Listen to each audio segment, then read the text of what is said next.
Bonsoir tout le monde. Je vous remercie de votre vigilance, de votre attention, de votre encouragement et de votre suivi. Et je tiens encore tout d'abord de remercier mes amis, mes collègues pour leur part qui m'ont permis d'acquérir une confiance totale pour le suivi de ces séances et en gardant un œil critique et avisé, ils ont toujours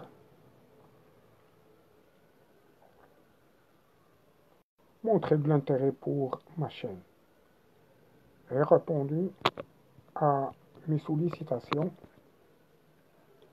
Je remercie encore vivement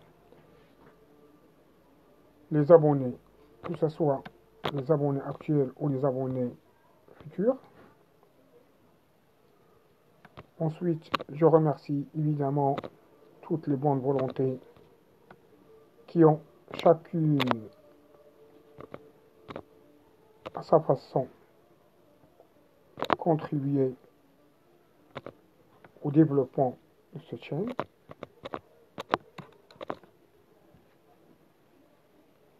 Et nous retournons au sujet qui nous intéresse aujourd'hui, c'est l'efficacité en ce qui concerne l'efficacité de contrôle du secteur des assurances, force et faiblesse, force et faiblesse. Après avoir parlé sur divers volets en ce qui concerne le contrôle de l'État sur le secteur des assurances, on a vu la détermination des objectifs de contrôle de l'État sur le secteur des assurances, on a vu les raisons et de l'intervention de l'État sur le secteur des assurances. Aujourd'hui, on va voir l'efficacité de contrôle du secteur des assurances et vu que les autorités chargées de contrôle du secteur des assurances sont habilitées par la loi à intervenir très tôt dans la vie de l'entreprise qui entend exercer l'activité d'assurance depuis sa constitution afin de voir si le nouveau né se conforme ou non aux lois fixées par le législateur. Ce moment d'intervention de l'État dans ce secteur ne se limite pas à cet aspect, mais englobe au contraire toute l'activité de l'entreprise pour vérifier sa crédibilité. Le respect de ses contraires, toute l'activité de l'entreprise pour vérifier sa crédibilité, le respect de ses engagements comme stipulé par ou stipulé par la loi en vigueur en la matière, seront attribués aux autorités de contrôle amène ces dernières à prendre des mesures à caractère légal ou au sens strict de termes tels que le respect des règles légales des documents d'assurance, par exemple les contrats, et le respect des engagements financiers selon les modalités fixées par le législateur. Ce type de contrôle est exercé soit au siège de l'autorité de contrôle à travers les documents et des dossiers adressés par les entreprises d'assurance ou leur intermédiaire pour vérification soit au siège des entreprises d'assurance ou leur intermédiaire pour vérification soit au siège des entreprises d'assurance par la voie de contrôleurs qui se déplacent sur place pour vérifier les informations contenues dans ces documents ainsi que toutes les opérations réalisées par l'entreprise.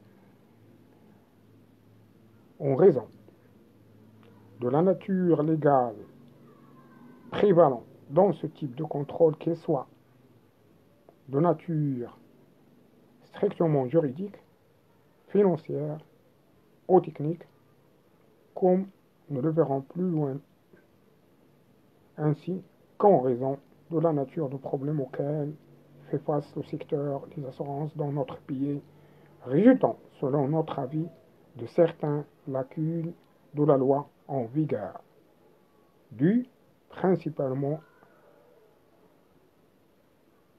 à la vétusté de ces lois, la faiblesse de certaines garanties financières comme le capital social. Nous proposons de traiter le sujet sous deux angles principaux. Donc, tout d'abord, l'importance de la participation de l'autorité chargée de contrôle au respect du principe de la légalité.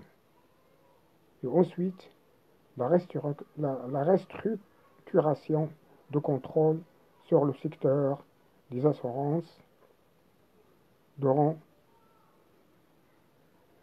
les séances prochaines. Merci à vous. Merci de votre suivi, de votre attention. Je vous donne rendez-vous pour continuer nos séances en ce qui concerne le contrôle de l'État sur le secteur des assurances. Et précisément, on va continuer sur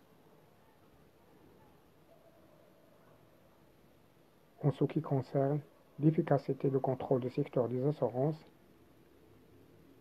en deux volets, comme j'ai bien dit, l'importance de la participation de l'autorité chargée de contrôle au respect du principe de légalité, et puis on verra la restructuration de contrôle sur le secteur des assurances. Bonne continuité. Je vous souhaite une belle fin de soirée. Merci à vous, très gentil. On se verra demain, Inch'Allah. Au revoir.